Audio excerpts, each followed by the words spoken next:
Assalamu alaikum sabko. It is my pleasure to welcome our viewers to our discussion on student visas. My name is Krish Das and I am the spokesperson for the US Consulate General here in Karachi, Pakistan. This recorded Facebook discussion is part of a series we are planning aimed at providing you with up-to-date information about current topics related to American higher education. Today, we will discuss international student visas. You will learn about the steps to take to get a student visa, from the forms you need to fill out and the things you need to keep in mind during the visa interview. Joining me in our chat are my colleagues from Consular Affairs, Bobby and Kim, and both are consular officers here at our consulate in Karachi. Let me start by asking the most basic question about the student visa process, and then we can go into the technical aspects of visa. So, Bobby and Kim, what is a visa? Well, thanks, Krish. Thanks for having us. So a visa is a travel document that's issued by the United States, in this case, that allows a traveler to go to the port of entry where they have an interview with the Department of Homeland Security official to determine whether or not they can be admitted into the United States for the specific purpose of the visa. I see. And at the port of entry, the officer is called, it's Customs and Border Protection, correct? Yes. Excellent. And Kim, do you have anything more to add on that? The U.S. issues many types of visas for travel. Okay. And so at the time of the interview, you'll need to know which type of visa is most appropriate for your purpose of travel. Actually, it takes me to my second question. What types of visas do students actually need to go to the United States if someone wants to study? So the vast majority of students will enter the U.S. on an F, a J, or an M category of visa. The different categories of visas. Different categories of visa. But most of the students do enter on any particular category of visa? Most students will enter on F1 visas. That's usually for a full-time course of study at the undergraduate or graduate level. I see. Okay, that's good to know. Let's go to our next question. What does a student need to have in place before he or she applies for a visa? That's a really great question. So students should have a couple things. They should have an I-20 provided by the school that they wish to attend. They should have a credible study plan to study at that university or college. And they should have their financing and the documents to prove that they have financing that can pay for their education. And this I-20 that you're talking about is issued by the international programs at the university or college he or she is planning to attend, correct? Exactly. Okay, that's really good to know, because then, without that you cannot really attend. I mean, a visa cannot be issued to you. So you need all those documents, right, Kim? Exactly. And usually if there are any questions about the I-20 or where it is or when it's coming, that's a question that the school can answer for you. So the university can answer. Exactly. And normally universities are very sort of receptive to students, especially international students, as far as admission goes, correct? Most schools actually have a department dedicated specifically to international students. So if you have questions about admissions requirements or academic questions, or if your I-20 has incorrect information listed on it, it's generally a good idea to contact the International Affairs or International Student Affairs office at your university for follow-up questions. And normally, I think my understanding is that the Office of International Affairs, they have someone called the International Student Advisor, who normally helps you with that particular process. Exactly. Okay, that's good to know. Is it difficult to apply for a visa? Because there's this perception about how difficult a student visa is. I mean, I don't know if you can answer this question. How difficult is it, and what is the visa officer looking for? What should the student do in terms of preparation? Why don't you take this one? So I think a lot of people like to think that it's more complicated than it actually is. If you show up to your interview and you're prepared with all the correct documentation and prepared to answer a few questions from the consular officer, you'll find that the process is actually quite simple. I see. Anything else to add on that?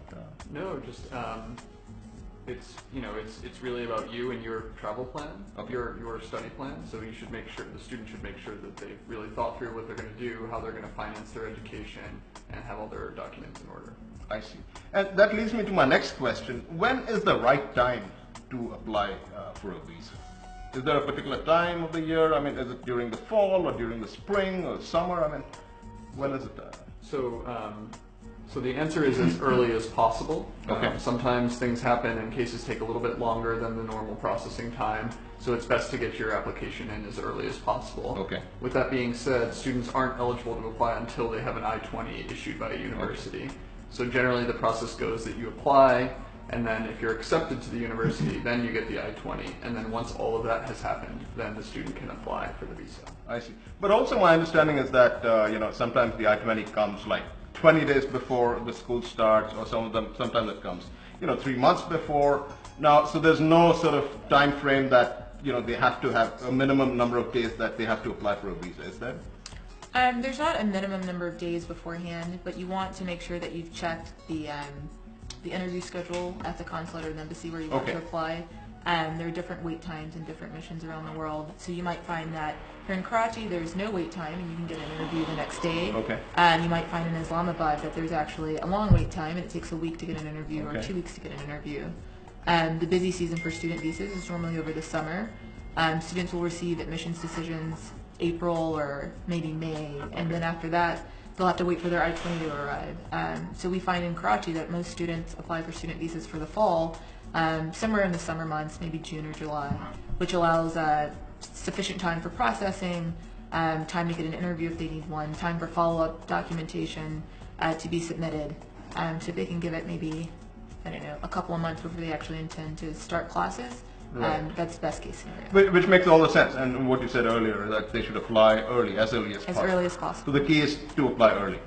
Now, which leads me to my next question. What types of things that are the U.S. consular officers looking for in terms of proof that the applicant may come back to his or her home country? And this is a huge question, which we normally want answers for. Absolutely. So applicants have to demonstrate that they have strong ties to their home country, that they intend to go complete their studies in the United States, and then return to Pakistan afterwards.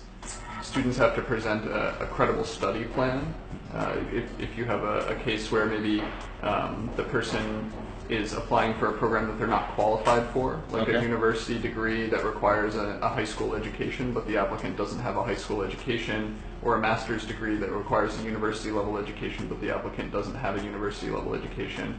That's the type of thing that the office might say, this doesn't seem like a credible student because they don't have the qualifications, they don't meet the qualifications for the program. Getting the right documents in place and, applying to the And I think the most successful students have kind of a fluency and an understanding of how this degree and how this study plan fits into their long-term study goals or their long-term career plans that they have for themselves.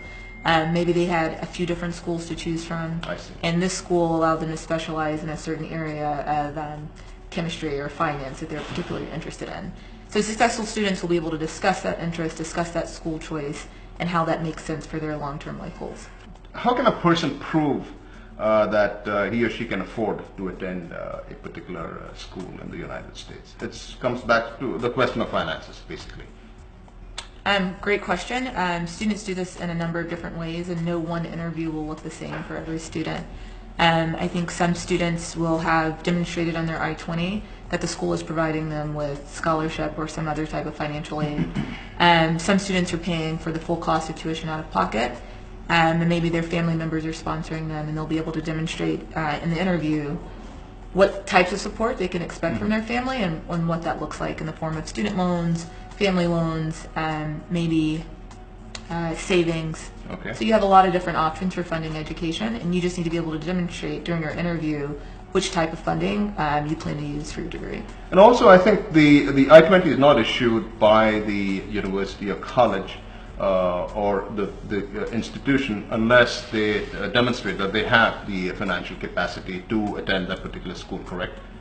I believe that's correct. The student still needs to demonstrate to the officer, however, that their financing is lined up. So, we might see an I-20 and it says that the student is going to pay a certain amount of money per year. The officer will still need to be able to verify that. So for many students, that's that they have a teaching position. If they're going for graduate school, they might have a teaching assistant position, and that will cover the full cost of their education. So that's a common one we see. Sometimes their family will be paying for it. Sometimes they have some sort of a merit-based scholarship. And does the I-20 actually show that this person has got a fellowship Exactly. or a financial aid or a teaching assistantship or research assistantship, or is paying out of his or her own funds. It does. And It does. it's important to make sure you check the I-20 to make sure all the information is accurate. I Because see. it'll say on there how much is expected to come from the students themselves. Okay. Now, the next question is basically, again, going back to the time factor, right? I was told, there's a question that keeps coming up, that my visa is an administrative processing. What does that mean? What exactly is administrative processing? So typically we conduct an interview with an applicant. The decision, let's say the decision is that the applicant's going to be receiving the visa, then we just process the visa and return the passport to the applicant, and that's a pretty quick process. Okay. Sometimes, in a small subset of cases, a case requires additional paperwork or additional processing. So what we usually do is put the case on hold until that processing is complete. It's nothing to worry about. The officers usually will ask the applicant for some follow-up information, Okay. sometimes in the form of an email. And really at that point, the faster the applicant gets the information back to the officer, the faster the decision can be made. I So see. it really is key, going back to the earlier point about applying as early as possible, responding to those questions as early as possible will expedite it. And while I think people will be eager to track the process, track the timeline of that processing, checking in is a good idea, but it can actually speed up the process. So the visa can't be issued until the process is complete. So we always provide students with a way to contact us for I see. updates, but just know that the consular officers can't actually finally approve the visa until the process is complete. Now, does the time factor also depend on the place that they're applying from? For example, is Islamabad, does it take longer than Karachi, or is it No. about the same? It's about the same. It's about the the same. same. Okay. But it's important to apply early. Processing doesn't have any specific timeline, so it could be anywhere from a few weeks to a little bit longer. Okay, so again, we come back to the same sort of question about, we apply on time, get your documents in order, get everything straightened out before you apply for, because that it makes it easier for the applicant to get everything processed Exactly. on time. Correct? Exactly. Okay. And it's a good idea once you have your school choice selected and you've received your I-20 to just go ahead and make your appointment. see. Again, that is somewhere between maybe April and May, June. Once you realize, like, this is a school that I've chosen, I have all the documents I need to complete the interview, I would just go forward with making that. And that would be for someone applying for the fall session. Exactly. August, September. Exactly. What about someone applying for the winter session or spring session? When does he or she, what would be a good, approximate time frame that they should be applying? So there's no fixed time frame, but Okay. as soon as an applicant gets their I-20, really they should be applying for the visa as soon as they have the I-20. I see. So Okay, that's good to know. Another question comes up that if someone has not yet received an I-20 or a DS-2019, should he or she be applying for a visa? But before that, let's go back and if you can just, in a couple of minutes, if you can just sort of tell us what exactly is a DS-2019? So the I-20 and the DS 2019 are both documents that a student can use to apply for a student Okay. visa. So the answer to the question is, unfortunately, students are not eligible to apply for student class visas without the proper documents. Okay. So they really do need that from the university first.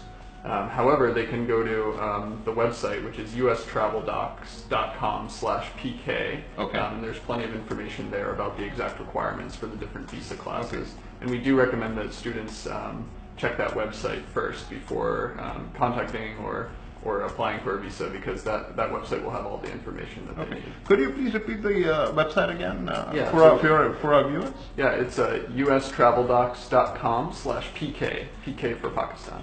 Okay.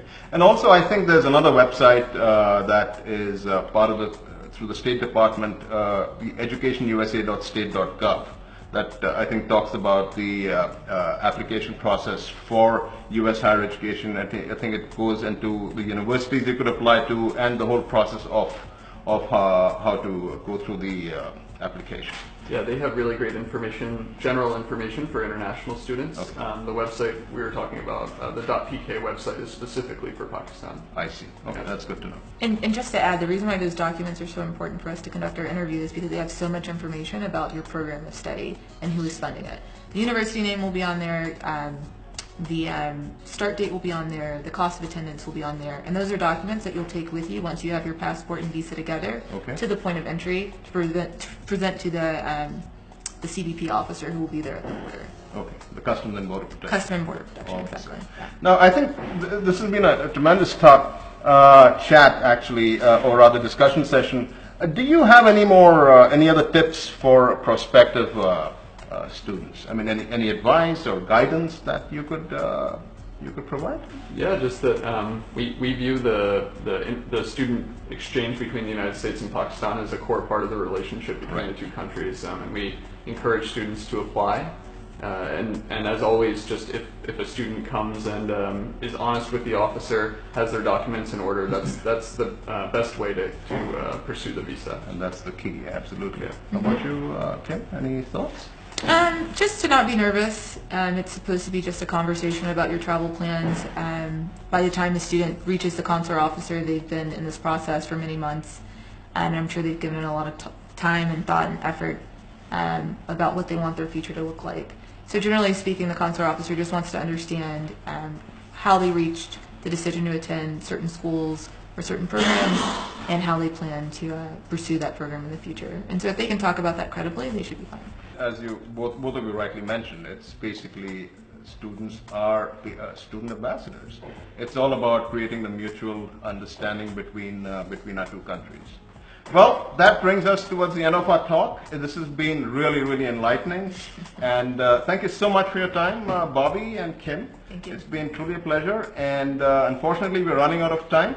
And you can find more information about studying in the United States of America by visiting the Education USA website, which I spoke about earlier. That's educationusa.state.gov. And you can also find information on the 5 steps to study in the US of A through our Education USA website as well. Bye for now, shukriya, and Allah Hafiz.